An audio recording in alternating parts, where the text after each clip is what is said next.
Hello everyone, Daylover here. Second opinion. Hello. Sun's shining on my face, showing you just how white I am. It's not often that we have sunshine in Denmark, as yours noticed. I can concur. I look like I'm just glowing. I am biblical. I am extraterrestrial. So what are we doing? Bringing peace. No, actually, we're talking about the My Little Pony episodes that we disagree on. We went through the whole list, sorted up, I guess, the most interesting disagreements there, the most extreme ones. Some are kind of on the borderline of that, so we may or may not talk about those. But and we had a long discussion about one. Well, we're not going to put that in. Well, we might. But, I don't know. I'm tempted to still... Well, okay, we may as well start here because odds are we're going to be at this a while. So, first up on the list is a bird in the hoof.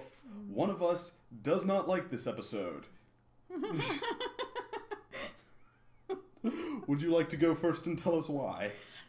I just don't like the humor in it. I don't like that they're making fun of the Philomena being sick and... all of this just makes me cringe when, especially when she gets the, what is that, moisture on her and she gets the zits and stuff like that. I'm just like, eh. That part is a little gross. And I also like the part with when Fluttershy thinks that she's dead. Like, I know that she could have gone and asked Celestia, but still I think like also Celestia should have been like, in the start she's like, oh, I take care of all of my animals, and then we hear the coughing from Philomena, and you're just like, what? Or does she? So. Well, I mean, I think that was the point. Yeah, but I still think like she's doing it on purpose, but as you said, it was the guard's job to take. Oh yeah, like you, well actually we looked through it and she thought that Celestia actually left Philomena behind on purpose to be Trollestia, but I mean, as I pointed out, we do see later that Celestia didn't even know Philomena was missing, and the guards did, and like they immediately began searching while, yeah, Celestia hadn't told them anything about Philomena unless they were like, yeah, somehow afraid to contradict it. So, okay, that would have been going out on too much of a limb, but yeah, so... The implication seemed to be very much that it was the guard's job to bring Philomena and look after her. Yeah. But also, like, don't like all of this, I guess, the coughing and everything. I'm just like, yeah, no. So, okay, it's but, a bit too much. Well, first of all, okay, I've seen this kind of humor done wrong. Like, when you have younger siblings who really, really like watching Nickelodeon and Disney's live action shows, you see this kind of humor done wrong a lot. My Little Pony in its newer seasons has even started doing this kind of humor wrong. Like, okay, in a lesser writer's hands, this would have been like, okay, how obvious can we make this? How over the top we can make this, like Fluttershy giving Philomena a cure. Like, alright, I know this is going to help. I really, really, really know this is gonna help, because it always helps. And then after, yeah, hitting us in the head with that enough times, it didn't help, eh? Like, it doesn't do that. Instead, it doesn't telegraph its jokes, like, what, Fluttershy covering the thing with birdseed and Philomena's going after it, like they're not even like waiting to build it up just as it's happening. Fluttershy says once, like, works every time, and then Philomena has somehow drill pecked everything except the pill, like every last grain of seed.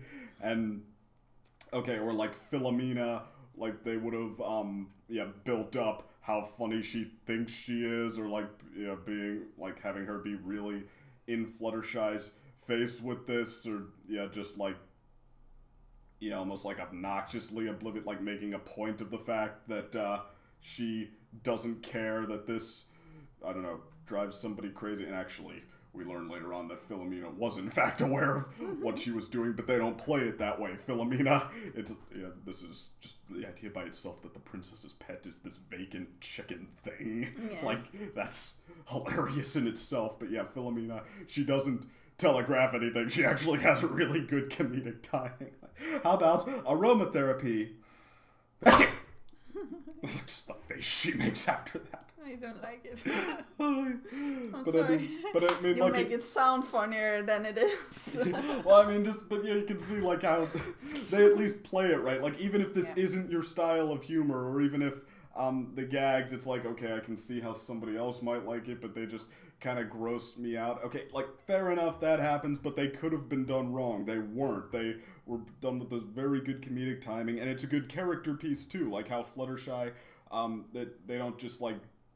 It's not just, oh, she's so cute, talking so soft. Like, no, they get into the ways in which she's shy. Like, she is late to this episode, but I mean, she's worried. She's maybe, not put it like that. She's forgotten something else. She's not confident enough to say, okay, now I need to go there. She worries about all sorts of last minute things. And Uncertain People totally do that. They've nailed it with that. And then Angel Bunny has to kick her out the door. And then when she gets there, the guards say, halt, who goes there, and she'd rather say never mind than have to like look them in the eye and tell them who she is. It's that hard for that, and that's another thing. Like when somebody is uncertain or insecure enough or shy enough, like they hit that on the head, and that kind of speaks to why she just kind of wanted to take Philomena and give her back before anyone noticed, because like that's almost easier.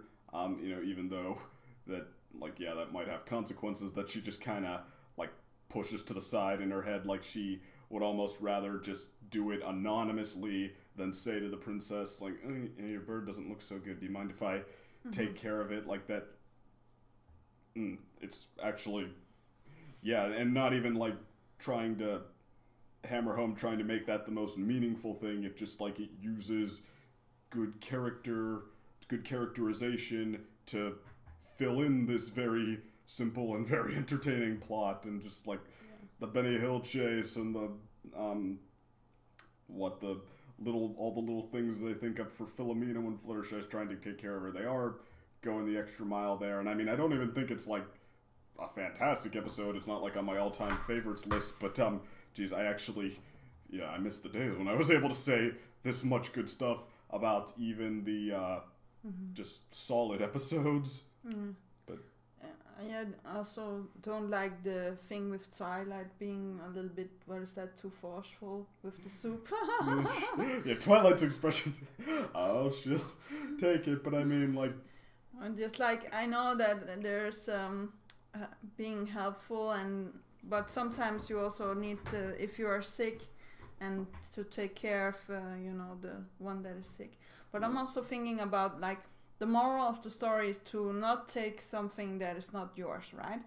But it's a hurt pet, and if we see it in real life, there's people that are leaving their dogs and cats alone in houses and stuff like that.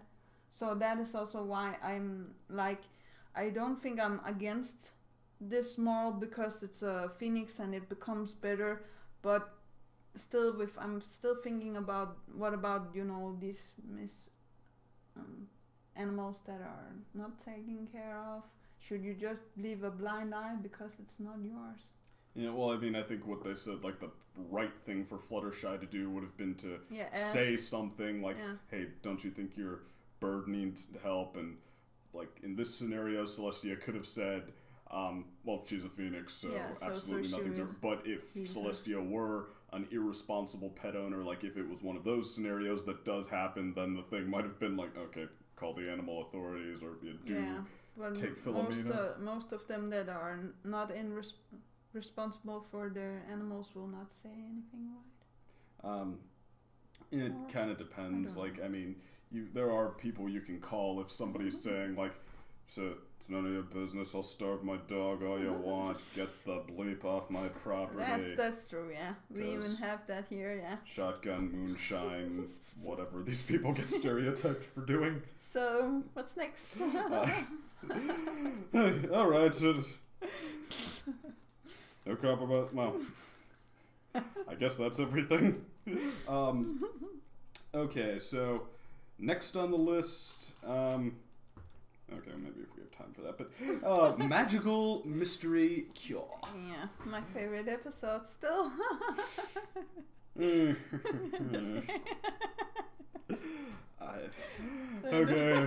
Do you want me to go first or you to go first? I can post a video on the internet, so you have to watch it. Just sitting with someone who likes something that much, I do have a little bit of a tough time, stepping all over.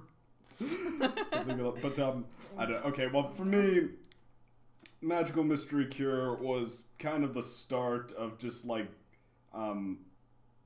using melodrama, not as the icing on the cake, but just as the cake. Instead of doing something really deep and meaningful, and then maybe taking a little bit of time to kind of play it up and just drive home how meaningful it is. Instead, it just kind of does whatever and then tells us that it's really deep and meaningful. What is it? The friends have all switched places, so I've ruined their lives forever. I have to find a way. And meanwhile, the episode's explanation for why this isn't a glorified season 2 conflict is did it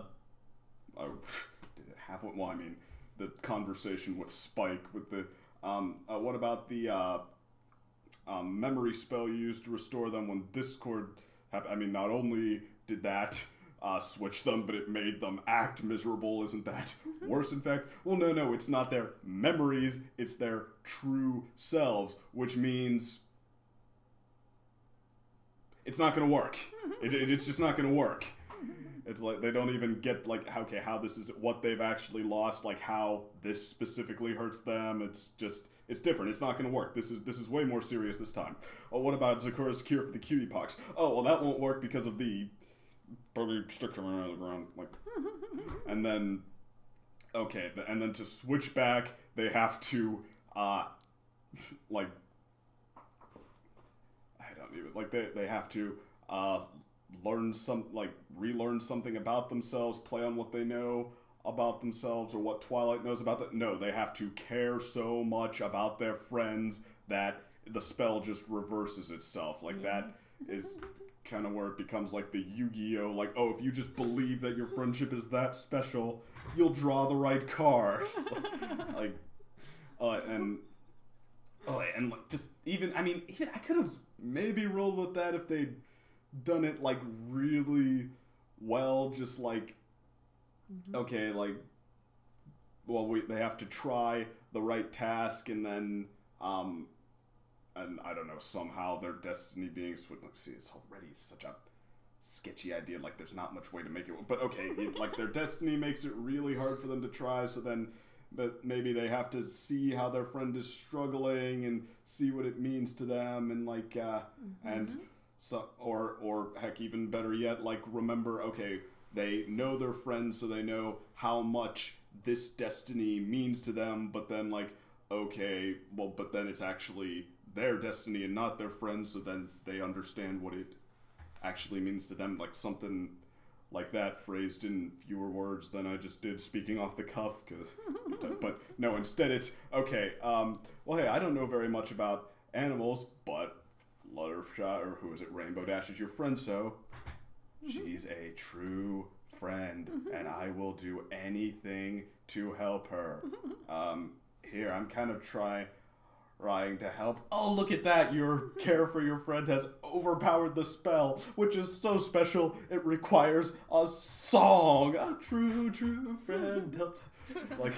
They play this up like it's the definitive example of goodness and loyalty enough, because they literally cared enough about friendship, or just the friendship being good, literally fixed everything because they believed in friendship. Like, I played that up in my review. Like, yes, truly caring about friendship is the definitive point. Like, Sempronius Densis, he deciding that would betray the Emperor or face all of his gods in a fight to the death. He decided he would stand firm, even if it meant his own death. He fought back all of his gods as hard as anyone had ever seen a man fight, and succumbed, and well, he didn't win, so he didn't care enough. This is the one true demonstration of goodness and loyalty at work, and it's so special that it even solves the spell of Starswell the Bearded, which does, it gives Twilight her wings. Oh, but wait, Celestia somehow intended to give Twilight wings all along, and we even find out the spell already transforms ponies into alicorns, so they would have had to do that without Starswell's spell. So it sends Twilight to the princess meeting place. Well, no, wait, why did she need to go to the princess meeting place with a special spell if you can just go there? It does. It's special. Don't question it.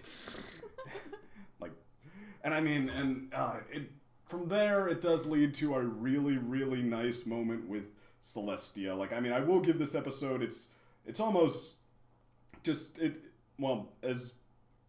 it's just like, okay, like I said, all icing, all sugar, no substance, but it's like, I mean, it's not shy about that. It's a total sugar fest. Like, it's possible to get entertainment from this, and in there is something really well made. The scene with Celestia, like, okay, this is what Twilight has earned. This song does fit everything that Twilight has done. Like, this should happen, but I mean, okay, that's the thing. It's relying on what other episodes have done to say this should happen, not anything this episode actually did, and everything but that song with Celestia, it doesn't even it doesn't even connect back to those other episodes very well. It tries to say that the glorified Season 2 conflict is the definitive moment. So, I can say there's entertainment to be had from it. It's not a bad episode. The thing with Celestia, they did get everything right about that, and I love that moment, and apparently it really meant a lot to the actress to be recording that moment, but otherwise, I don't buy it even a little bit, and I'm going to finish my very, very overlong rant now, so. Alright. Tell everyone else what they're waiting to hear. Yeah, I really love the episode. It's still my favorite episode, even with the season 7 now, right? And I really love the songs, but especially Celestia's Ballad is still my favorite song. The reason why I really love the magical cure is because it reminds me of all of the stuff that Twilight have been through, and also reminds me a little of my mom when she sings to Twilight, and she there's a part of herself that becomes the alicorn, so she evolves into the next stage of what she deserves. But as I told you the first time I actually watched it, I thought that Twilight actually died. And I was crying my eyes out because I was like, seriously, they're going to have her die and come back at somehow. You compare that to the Harry Potter moment, at yeah. least aesthetically. Yeah, and I was just like, seeing her in the other plane and Celestia starting to sing to her, I actually thought that she would ascend to heaven, or how to say that. She kind of does, but in another way she comes back as the alicorn, and I was just like, yeah, she really deserves this, but a part of my brain was like, yeah, it could have been like, as you said, there should have been more in the episode. I know that there's flashbacks from all of the episodes going in the background of Celestia, and that's also why I think like she can do stuff with memories and erase stuff. As I said, I tried to tell you. It's the long and complicated. Watch my other videos with it. But yeah, I really just love the also this True Friend song. I really like that as well, with even the you know, the eyes rolling, them going through all of, you know, what they have been through in the episodes and with each other and stuff like that. But I'm guessing I'm sugar for sugar.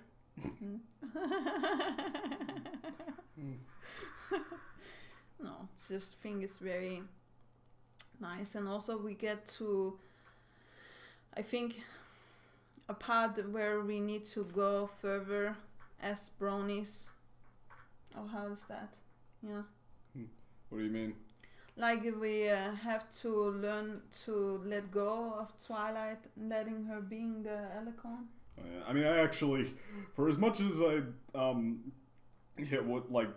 was giving the thumbs down to the whole, oh, this is Twilight's definitive moment, I was not against her becoming an Alicorn. I'm like, okay, well, that's something new. You know, bold new story directions are good, and even if, like, okay, that, well, a lot of people I think were accusing, and oh no, trying to give everybody their perfect princess Disney ending or their new Twilicorn toy. I'm like, okay, hey, look, compared to the other stuff in the episode, okay, at least that's a new story direction. That's something of some substance. Like, that's kind of the least of my worries here. And I also think like most of the start of the episode is pretty funny, with Rainbow Dash being kept in the pot and the animals dancing around her.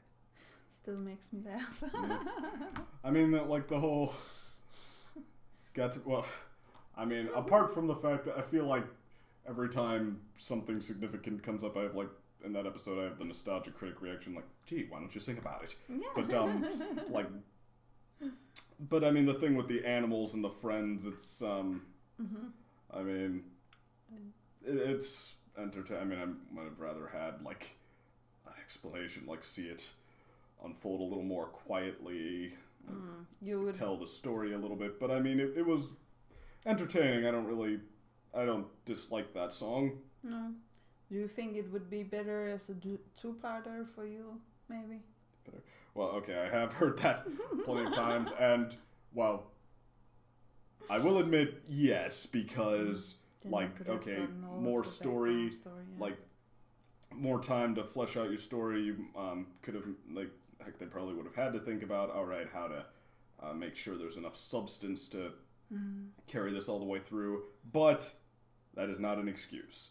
Okay, when a writer writes a screenplay and it's rushed and, they skips points, I mean, I'm trying to think of a good example besides the Star Wars prequels for fans, because that's their go-to example for everything, and that's another story, but no, they don't say, oh, well, that's okay, you know, it would have been good if the movie were longer, so we'll take it. They say, no, go back and write it again, or we don't want your screenplay. You have to make it up to par. Editing is part of writing. Like, heck, Steven Universe does, like, pierce you through the heart, heartfelt stuff in 11 minutes. Like, okay, that is not an excuse. That is not, excuse from a writing that's okay, how it might have been easier for them. Well, but okay, but fact of the matter is they failed to work with what they had if it was too rushed. But they also have bad episodes. Oh, they do. Well, the Onion episode. Okay, yeah, I'm not a huge Onion fan. I don't hate Lars like a lot of people do. I actually don't mind that some character is, like, not pro Steven. Not even because I think that's, realism, happy people need to be taken down a peg. Like, not even, you know, I just kind of like seeing Steven deal with someone like that. But again, another story. But I also think, like, it's because most bronies can relate to Twilight and they become afraid, because her ascending to Aliconhood actually puts pressure on them, maybe. I don't know. I've been thinking about it a lot. One of those thoughts that, haven't made a video out of it yet, but it's kind of been swimming in your head. Yeah, and also, like, I know that I have been Alicon before all of this, so of course after all of this there was the Alicon hate, as you know. Yeah. And so you now, already being an Alicorn, you're not cool anymore. Yeah. But after here, like some years, I guess, we have been, come to terms with it. But yeah, so much hate that they made it all the way around the circle and went back to cool. Yeah. But I feel more for Twilight in the follow-ups to this, like the Princess Twilight Sparkle episode, and even the Equestria Girls a little bit. Like, I agree with pretty much all the criticisms that movie get, but I think it's redeemed just enough by the fact, barely just enough, but just enough by the fact that, yeah, you do kind of feel for Twilight, just like those quiet moments where she tries on her tiara and looks in the mirror and thinks about, okay, yeah, this is me from now on, filling this role, like, what is that even gonna be like? And she has to start with something that, like, on a smaller scale, a school princess. We were disagreeing of that as well, right? I wanted the episode flipped. Yeah, oh, well, that's kind of complicated, I think, if we learned anything from... We had a pre-game talk, but... Let's not go into that, yeah. Yeah. But I feel for Twilight when they go into that, when they just, like, sing songs to tell you about, you should think this is dramatic and significant. Okay, well, you have to give me a reason why. You can't just say it is and insert some story that could have just as well been in anything. I think we have to think about all the episodes that they have been through. Like, that is why with the eyes and all of this. Yeah, like this episode... But I'm good with imagining stuff, so I know, like, yeah. Yeah, like this episode, it wants to be the culmination of all those other episodes, and all those other episodes have, like, each put in something very well. So, like, this should happen, but the thing is, like, it calls back to them. It's correct to say that this should happen. It doesn't play off of any of them particularly well, I think. So how this is the final point, like, it's a glorified season 2 conflict. It's the most significant thing because it tells you it is. Oh, I think because, why isn't this like the time Discord mixed up all your memories? Because it's not their memories, it's their true selves, their destinies, which means the cure for that won't work. Well, I also believe it's something different than the stuff with Discord. Yeah, well, again, because it tells you it is. Yeah, because the cutie mark itself is something different than the magic or the friendship. Yeah, so, like, go into that. Is it that, like, they're now, well, Pinky lives on the apple farm now, apparently, but no one else seems to have lost their memories, even though the apples aren't objecting to that. Like, they actually go out of their way not to tell you what any of this means or what the significance of it is. No, tell me. Heck, maybe they did decide not to do that because it wasn't a 2-parter. So, and like I said, not that it wouldn't have helped, but again, that's not an excuse.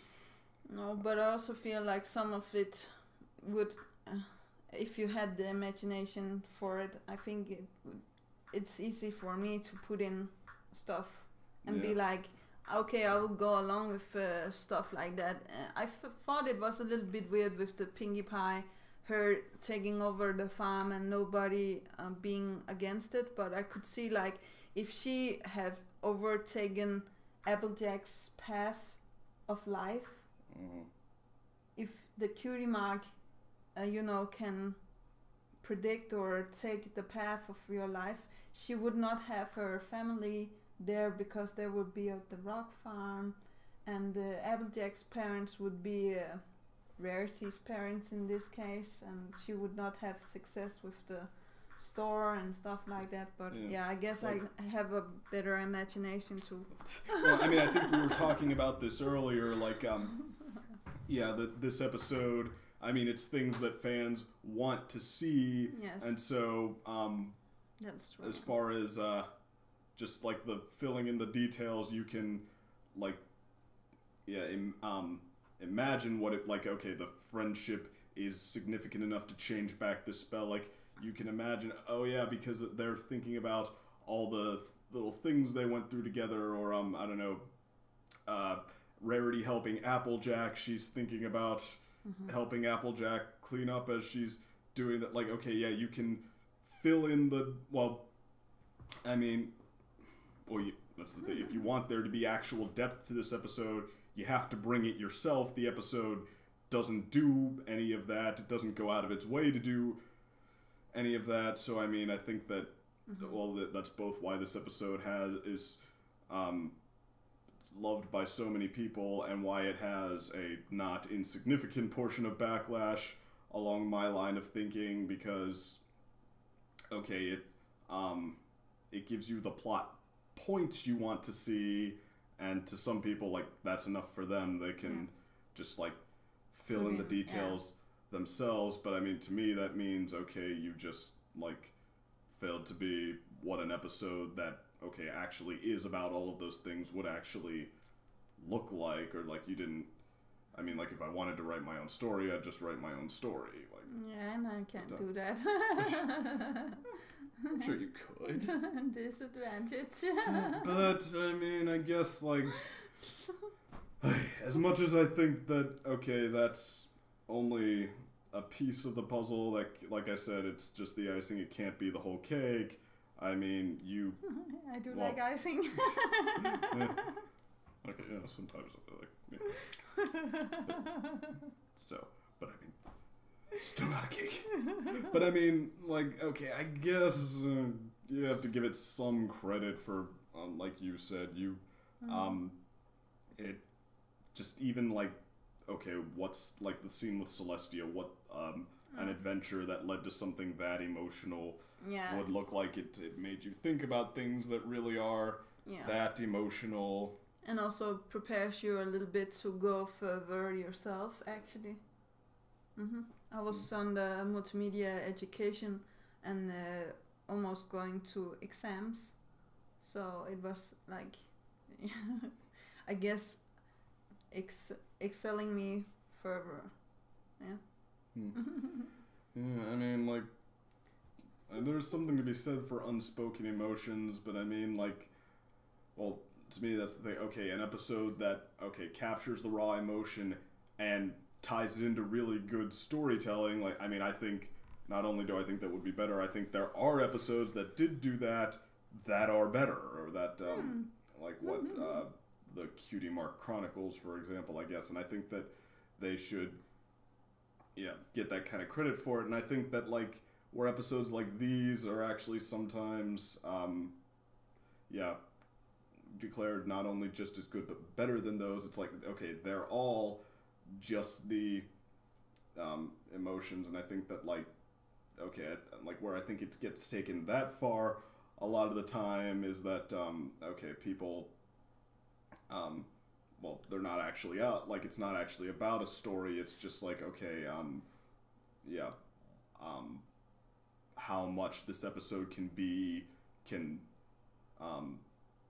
like, equate in people's minds to getting what they wanted to see. Like, okay, we wanted to see them validate that their friendship is the best thing ever, and that Twilight ascends, and like, and heck, the fact that the story doesn't really justify that very much almost makes it even easier to think of it, like, in the way that you wanted it to be the case. So, I mean, so, in other words, I don't think that it's really, like, I think that is the reason why this is often placed above other great episodes, and why I think that's not entirely justified, but, and me still being wanting it as the best. Yeah, but, I mean, the way you said it to me before with, like, you just described your reaction to the Celestia scene unfolding bit for bit, and, like,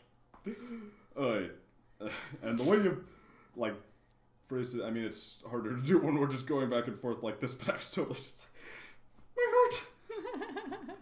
Just like...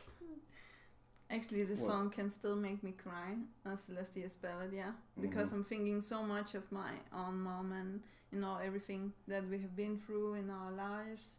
I also see it like that with when they switch cutie marks, they almost switch each other's lives. That is why the other magic will not help, because the thing that Discord does is just changing who they are.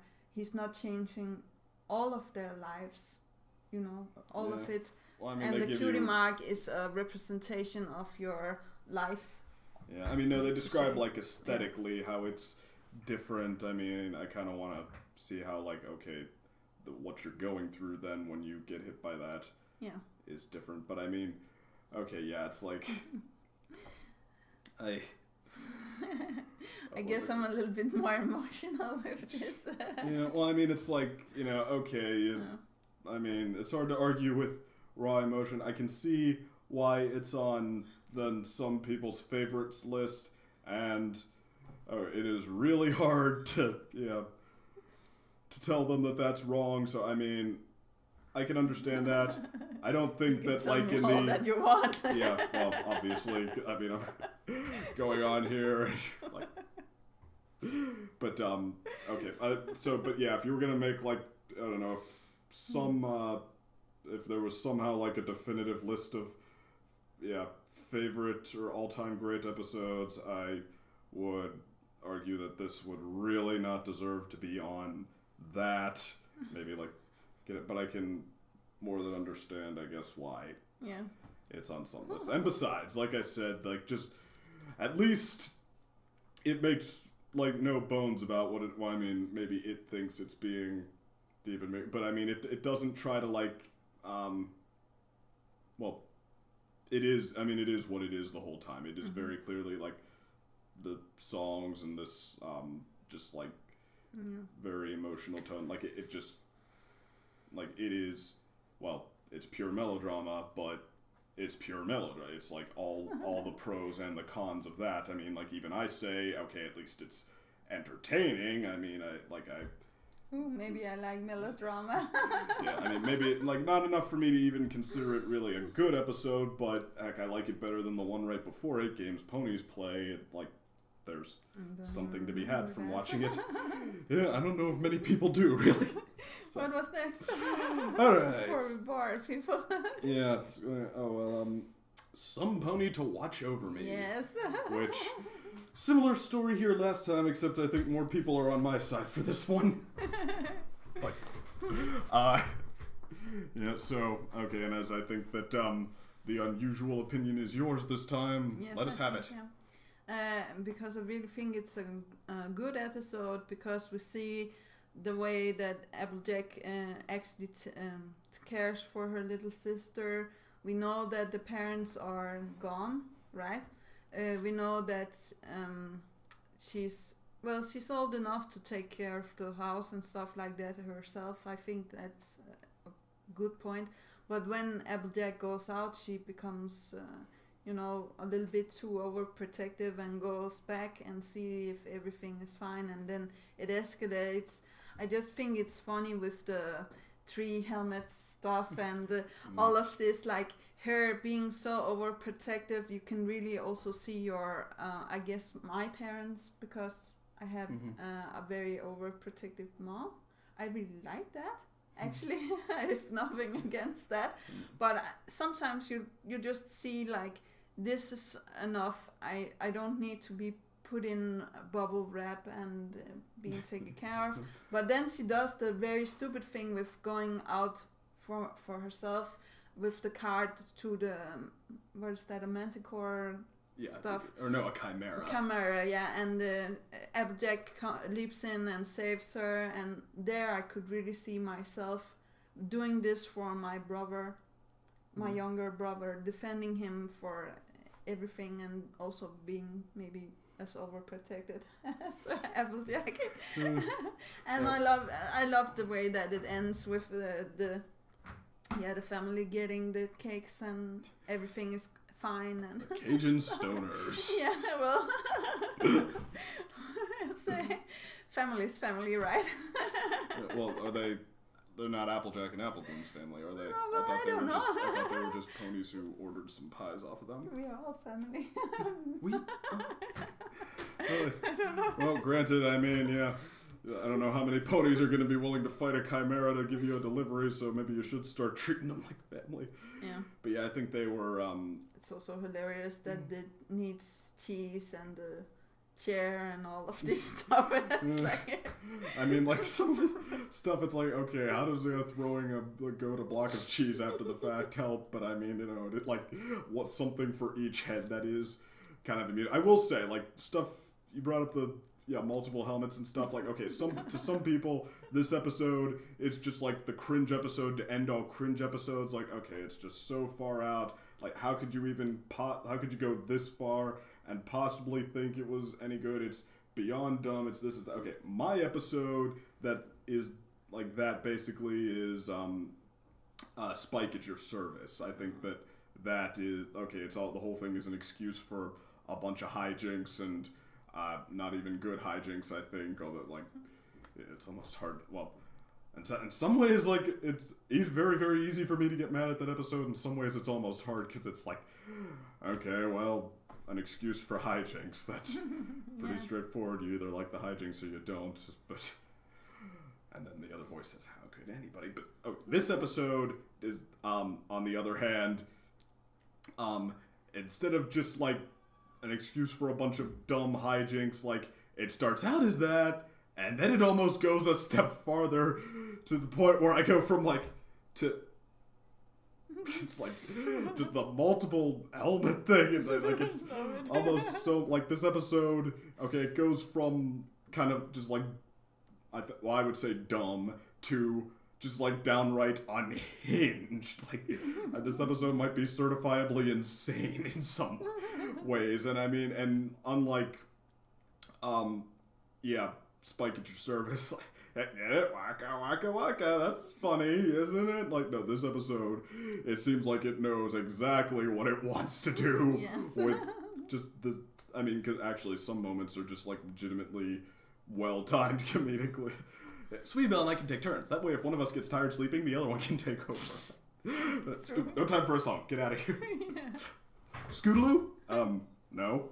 Like, it can be very... So, okay, there is comedic timing to it, and there is purpose to what it's doing. Like, it just goes so far off the rails, like, stacking insanity and on top of insanity, it starts to become kind of entertaining to me. But, okay, that said, that's almost like a so bad it's good kind of appeal.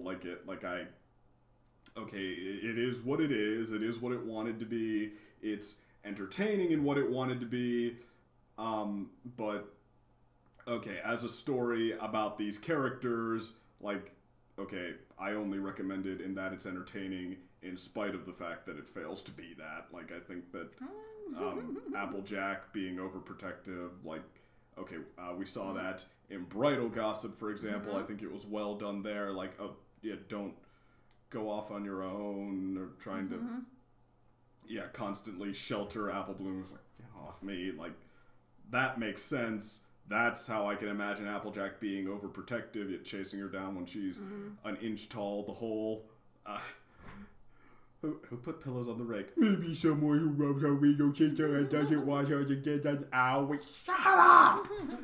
Like, okay, Applejack being that far out, it's like Applejack by way of Pinkie Pie by way of not Applejack. Like, I mean, okay, she's stubborn and motherly. She's not like an oblivious moron who, every time you try to tell her something, it goes in one ear and out the other. I mean, I can see that as a parody of overprotectiveness, but it's like, okay, well, we just want to be absolutely ridiculous. May as well use Applejack. It's actually not a parody. You become like that when you're too overprotective. I don't know. Pillows on the... You put pillows on rakes and nets on trees, if it makes it so I'm sure nothing will happen to my loved ones. Sure. I don't know. I think you might want to consider compromising with me on this one. You never try to be overprotected by your siblings. I don't know. I might have gotten there. I think I had parents who were very sensitive to the idea of little brothers being, or well, one parent was like that. So, before I could even become worried, it was like, hey, you carried your brother too forcefully. Something like that. But so yeah, with my siblings, it was almost like, beat each other up in private, beat everyone else up who tries to mess with your brother up in public, or brother or sister. But that's true. But I mean, I don't know. Training wheels on the wheelbarrow. You don't think that's just a little bit silly? No, I think it's lovely.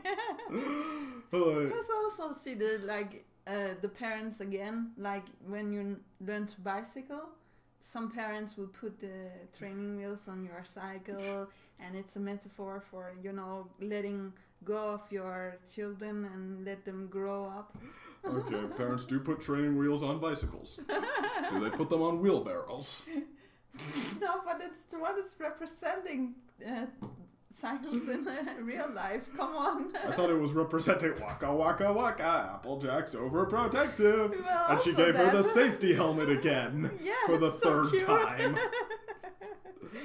Well, if it can make sure that loved ones are safe, what okay. are you not able to do? Like, Well, but I mean, like, okay, when you do it, if it meant like your siblings were safe.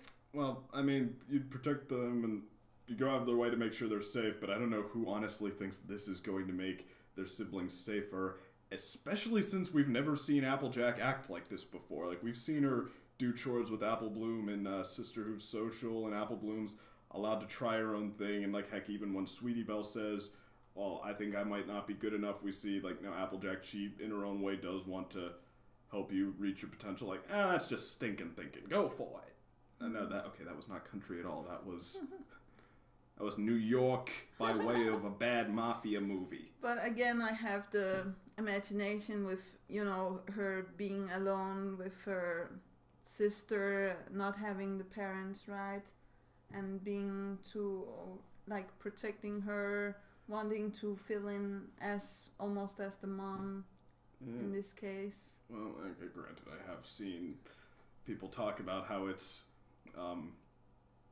they feel for overprotectiveness like that, but like Tommy Oliver stuck up for this episode, and actually on that note, I've even seen people say like your Twilight Rising from the Dead thing that's not even the first time I've heard that. I've heard somebody try to say she represents Pony Jesus in this episode. And, I think you better craft a more meaningful episode before you try to make her that. But to this though, like, I might almost say that it goes from just insert whatever you want to the point where it's almost straight up a contradiction, because not only have we not seen Applejack not really act like this before, I think we've seen explicitly how she is smarter than this and at least more willing to listen than this. Sister, it's something different, I guess, when it's a family, and sometimes you do, stupid stuff for the ones you love. Right? But in this way, well, I mean, granted, it's trying to be silly, but although you say it's not trying to be silly. No, I actually think it's on par with what you would do in real life. Even the finding the spoon in the, drawer. Yeah. I think about stuff like that sometimes. If you ever start putting safety helmets on me, we're going to have a talk. No, don't worry. I know that you're safe. Okay, well, what was your house like growing up? It was very open, and we were actually allowed to do everything as young children. So I guess when I grew up, we did not have we were learned pretty fast, burning by oven, for example. We had this heating stuff, and so I guess I'm both for learning the hard way and also from overprotecting. A mixture. But this episode still speaks to you, don't Yes. think? It's just a little bit ridiculous. No, I think it's nice. There's It's funny, yeah. But yeah, most of the things I have been thinking about, sometimes, especially with people I love.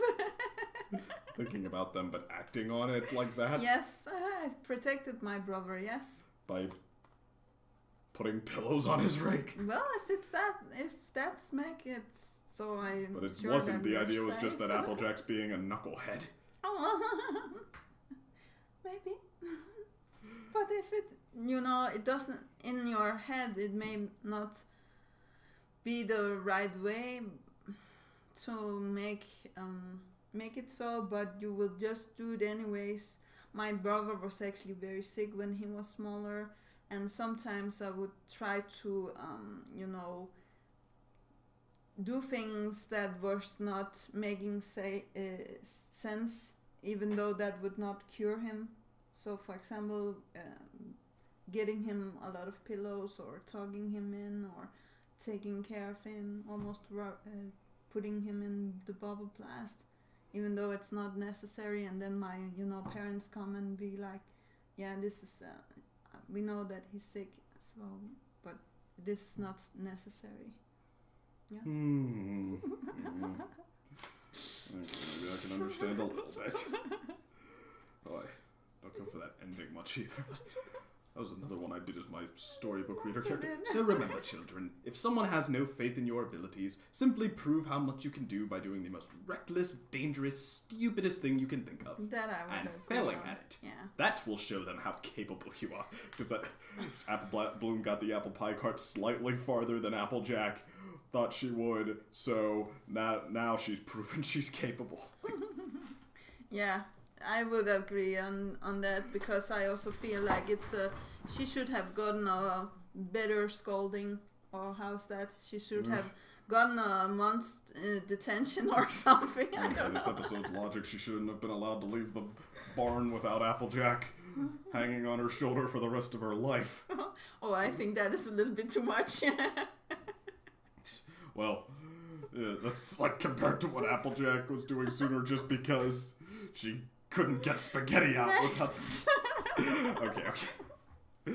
Well, Crusaders of the Lost Mark, we had a whole epic throwdown about this, like, where the point was clear on either side, and we both, like, directly disagreed, but we're both at, I guess, yeah... accepting it, being able to roll with it. I don't think we could possibly recreate that, but no. It was very epic, trust me. Yeah.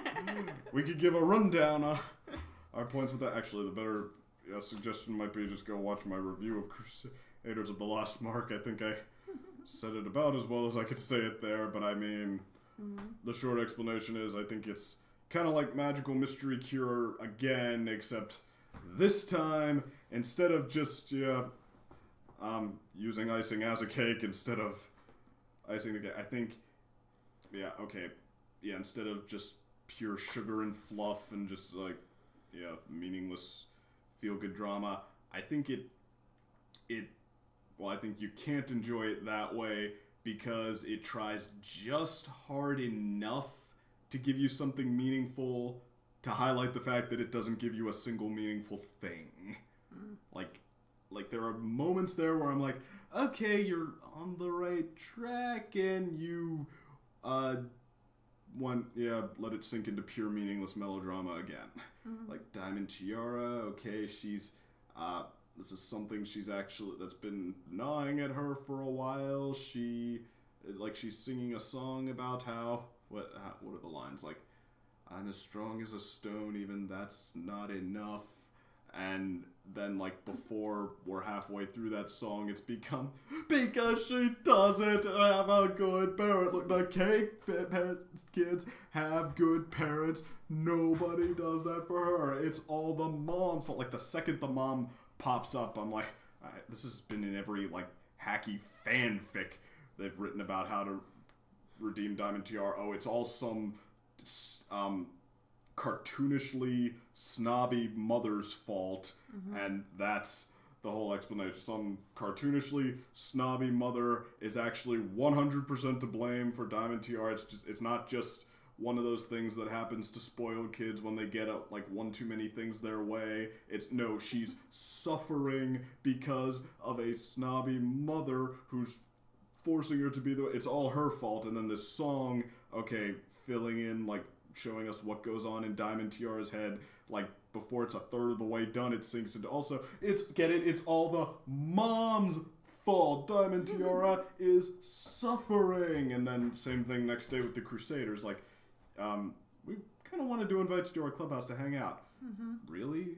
Oh, well, I may as well. And then, like, they're still on that note, like, so what do you three do around here? Because, you're, like, really lucky. I don't understand destiny, but you still get to figure it out.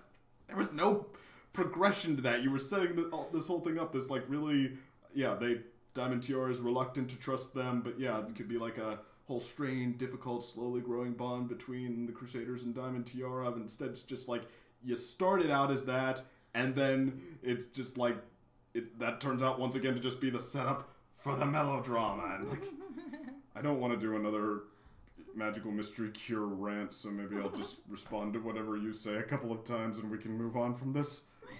Well, again, it's one of my favorite episodes. So yeah, we disagree upon this because like I can imagine stuff, I guess, more, and we were also like, I do agree upon with it being mostly the mom, and I can't imagine having bad parents, because my parents are nice to me and his parents are nice to him, so we can't imagine having like a parent like her telling us how to act and how to do, and imagine like growing up too fast. She got her cutie mark right, she got it too fast, she doesn't know what it's representing, but later on she says like it could make ponies do as she wanted, but she was misusing it, right? That was one of the things we were talking about, that maybe that is also why she became like she was with the being a bully to the CMC and stuff like that. And when she loses Silver Spoon, I also feel like she opens up for a whole new side of herself, because now she's alone, she doesn't have any friends, and her wandering off and singing the song, I start to feel for her, but I don't. Right there I was like, she's not going to be redeemed that fast in my eyes, because she has still done a lot of things for me, at least, that doesn't. A song is not enough. I felt bad for her, like Scootaloo, but I was like, wait, what do they give you besides the song? Besides several songs? That's what I'm going to. They come to the treehouse and then she breaks down. She, tells them like, you're so lucky you get to experience your cutie mark, and you will know what you are meant to do. I don't like, besides making ponies do as I want and being a spoiled brat, I don't know what my cutie mark is capable of. I don't know what my life is capable of. Yeah, well, I mean, to me, that's just kind of the same thing as the song does, because it's like it's just laying out the idea they want you to have. Like, see, Diamond Tiara is tortured, but I mean, it's okay. So like, it has the story beats that it knows you want to see, but it doesn't have the story arc. It's like like Diamond Tiara doesn't have to go on, like, well, I mean, I said what was it, that okay, the Crusaders, they don't like move it along from like, okay, she is reluctant to trust them, but then maybe they start to talk and she starts to open up. She just says it like out of the blue, and but I think and it's that the same thing for like, how like when she up. decides to change. Well, I mean, okay, so she opens up to the ponies she's been fighting with the whole time. It's like it's like without even any prompting. I mean, like just because just because it's a bad day doesn't mean you're necessarily willing to do that with everyone. Like, you kind of have to show us how she moves towards that. But then, you see, it's kind of the same thing with why she decides to change. It's not like an arc about how, okay, she maybe starts to like the Cutie Mark Crusaders, and then she maybe starts to apply her talent in a different sort of way. Because, I mean, like, I think we agree on what the idea at least was, that, okay, she's been using her talent to be the school princess, bully, mean girl, Regina George, and and instead she could be using it so much more productively. But it's like, okay, instead of seeing her maybe start to, okay, be the outcast for a change, and maybe start to use her talent in a different way and think like, wow, that felt really good. It's like yeah, it doesn't progress in an arc. The Crusaders sing her another song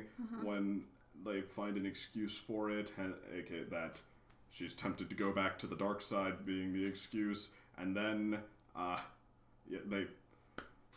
said it in my review,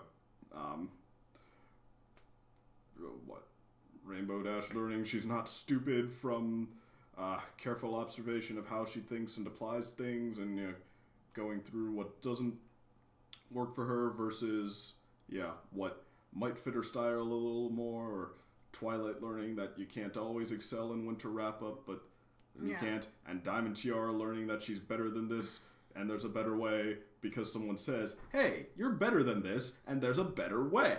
Like, that's not a story. That's just something, that's just an idea that this episode likes the thought of and wants you to like the thought of, and has, based on lots of fan fiction about Diamond Tiara turning face, a pretty good idea you're gonna like the thought of, but but also I was the difference between Twilight and Rainbow Dash and Diamond Tiara, what was that again?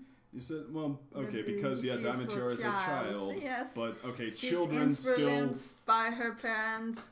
That is, and she has a mom that is like this, and we don't know anything about the father. I will agree with you that it would be better if we had some more, like, for example, with, is his name Moneybags? I don't remember. Spoiled Rich. Yeah, the the father, mom, Filthy Rich, excuse me. The father not having time, for example, could have been very nice to put in, or something in the lines of him not taking care of Diamond Tiara the way that we actually want him to take care of her. I know that he is providing her with everything, but I think it's like that he's working too much. But again, I can imagine more stuff than you can, I guess. Well, I think you're more willing to imagine more stuff. Like, I see what this episode wants the idea to be, or is kind of willing to let you insert, like, oh, hey, a rich, snobby mother who wants you to be perfect. So you can just imagine all of the things that rich, snobby mothers do that probably hurt her. And, like, and I'm like, that, so. Sorry, you didn't tell us a story about any of that, and you didn't, let alone one that's very relatable or anything. This lady is a caricature, like, the story is not supposed to be about her. It's supposed to be about, well, it is supposed to be about her, because she's supposed to be the reason that all of this happened. Like, there's supposed to be a lot of significant characterization that hinges on her, but again, the main storyline is about the CMC and Diamond Tiara,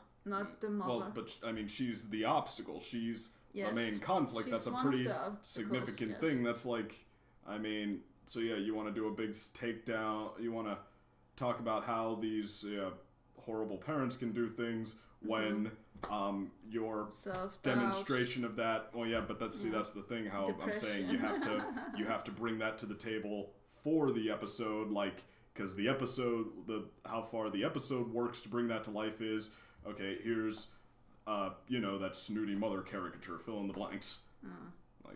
I mean, because, like, heck, even what it gave us with, like, Filthy Rich, like, okay, he's a nice guy, but he doesn't notice, really, that his daughter's being a brat. Like, if she tries to take it to the point where he does notice, like, trying to, I don't know, get out of helping Granny Smith, then he'll correct her, like, no, put on your bunny suit, help her make that jelly. But, but a lot of the time he doesn't notice that she's been allowed to have one too many things her way, that she gets one too many things she wants and feels entitled. Now that happens, and that's enough so that they do give you some, that is a little bit of story, that is a little bit of interaction, not just like, they don't just show you what Filthy Rich is and then say fill in the blanks yourself, let alone show you him as a caricature of someone, like he's, I don't know, not Tex Richman from the Muppets. Go, I'm Tex Richman, Mr. Texas T. People call me rich because I've got more money. And he was supposed to be over the top, so that's different. But so this episode would also have been better as a two-parter, maybe, for you. Well, okay. So I'm reluctant to say even that. Story about, I'm like sick of people using that as an excuse. That means nothing. Like, you tried to tell it as a one-part story, so you have to judge it as a one-part story, and it did not tell a story very well in that one part. We have two-parters that we also disagree upon, so yeah. Well, I mean, two-parters can fail too. Like, I mean, Princess Twilight Sparkle had a lot of points that were maybe rushed or a little bit sloppy. I still think it's a great, like, at least A- episode, don't get me wrong, but I mean, it did rush a lot of things. And Steven Universe, like I said before, has done fantastic, gut-wrenching stories in 11 minutes. I mean... It can be done. You know, you have to realize you have to think about what's most important to include, what beats are most important to hit in the time you have to hit them. So, I mean, if you... I don't think a good answer to that question is, the melodrama, the icing, that's what's most important to get in there, the raw... Yeah. Oh, why? Like, and hey, your friends have all switched. Like that with a spoon. I'm not saying I never do, but I mean, like, there's episodes that like give you enough of a story so that you can have your cake and eat it too, as it were. Yeah, that, like, that's good. And I don't think this is one of them. I think it's just icing. Like, what's a sweet episode like that? Yeah, giving me the best of both worlds. Like, Crusaders of the Lost Mark, I would argue that the... Well, actually, you know what? No, not Crusaders of the Lost Mark. Cutie Mark Chronicles, that part where Twilight at the end is like, if you're ever having doubts, just look up at the sky. Maybe you and your friends are looking at the same rainbow. Oh, like, that's so cute. Yeah, and the episode earns that. It like goes on this whole time about telling you each of these stories that were connected by this one rainbow, and then they and what that did for all of them, like, not just, hey, they saw a rainbow and they were moved and they were able to do everything because they saw a rainbow. No, it inspired them to do this, this, and this. It's a story, and then at the end when they realized that it was all connected, they're like, whoa, you know what? Maybe destiny, and like it earns that. So I mean, like I'm like, but again, back sugar it up. But I mean, like here it's just like I'm like, okay, I could go to any store I want to buy just a tub full of icing. I asked you, like I come to you because I feel like you have the writing to make this into a good cake. Instead, you just threw a bowl of icing and a spoon at me and said, chow down. And I'm like, yeah, yes. Please. I'm like, thanks, but I feel like I could get that more elsewhere. I feel like I could do that on my own if I wanted. You go, do it. Yeah, so, okay, and some people, well, that's where I have a tough time rolling with this. Because, I mean, I feel like with some people it's just, okay, things I want to happen to characters I like, but see, you wouldn't care if other episodes hadn't already made them characters that you like. I mean, I think that episodes like these are kind of standing on the shoulders of what other episodes have did to, get glory that they didn't so much earn themselves. And I think that, okay, we should want more episodes that, like, the ones that do the work, because that's what keeps this going. I mean, we can only just eat icing for so long, and before it's like... But I also really like the ending with them being like, we don't care anymore about getting our cutie marks, and then they get them. It's like, as I said, representing also the way I actually got mine, the last one. I changed it like 3 times. Mean, like, I don't know, I kind of thought that Bloom and Gloom did that moral better, like, okay, well, hey, we don't know what's going to happen when we do this, I mean, but let's just take it as it comes. The idea, like, okay, you know what, now we actively don't care. We care about helping everyone else do it. Wait, how does that work? Like, I mean, like, that it's so important, like, now they don't care because it's only important that everyone else does. I mean, it feels like you're just trying to play that up a little bit because you so obviously want that to be the setup for them getting their cutie marks. And I mean, like, again, more like the idea of something than the justification for it. Like, yeah, but I do believe that they deserve their marks. Although I kind of hate that their marks are all the same thing. I like that there are Like, some. I think that the shields are going to disappear at some point, so it's going to be unique cutie marks for the three of them. So, admittedly, that would be really cool. I have no faith that that's where they're going. I feel like that the shields thing was their answer to, okay, how we leave them as the cutie mark crusaders. And I'm like, no, do the main 6 thing. Like, okay, it's interlinked in some way, but don't gloss over how they're all unique. Don't just put a different symbol in the middle and say, oh, see, still unique. We totally, we got you on that. No, you didn't explore even a little bit how their talents differ. You still haven't explored how the Crusaders, how their talents or purposes are any different. It's like you totally glossed over that one to leave them as the cutie mark Crusaders. And you turned Diamond Tiara into such a good character that you've never, ever, ever, ever, ever used her again, and probably never will. Yeah, I agree with that. They cut her out, yeah. Yeah, well, it's because that's what this was intended to do. Like, okay, this wasn't like, all right, let's take her in a new direction. Let's dig into what's interesting about her. It's, okay, let's dramatically undo her, what we've learned about her so far so we can get the feel-good impression of, no, the opposite of all those bad things. She, underneath it all, was a good pony. The end. And don't you dare try to tell me that she's done now, finished it, because that is a novice writer's concept that characters are just done. I mean, they can be done with the story you wanted to tell about them, but okay, the idea that there's just nothing more there, like, no, things everybody's constantly going through things, and yeah, but I think it's going to be a little much with all of that. Now I'd have to focus on, the main characters, for example, the CMC and the main 6. Well, they have main 7 now. Sorry for that. I'll get back to you. I'm not sure about what I think about that, but anyway, I mean, there are tons of background characters that they can. Oh, what's Starlight's element then? We'll find out in the new season. Impetuousness. That's how she fixed a royal problem. No, I don't think that it is. Yeah, but I mean, there's lots of background characters that they can pull up for whenever there's a good use. And hers is magic. Well, that would be interesting. Congratulations, Twilight, you're out as princess. No, she's the princess of friendship. We don't have a princess of magic yet.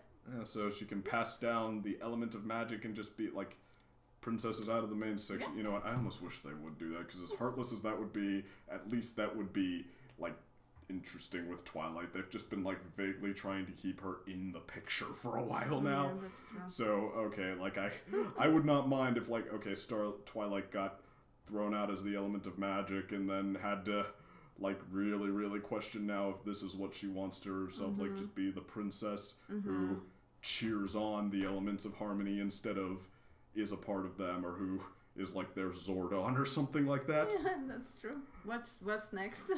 Alright, well, next I think we better call this part 1, because yeah, we're pretty deep into this now, and with more than a few episodes to go, so I'm gonna say we call this part 1.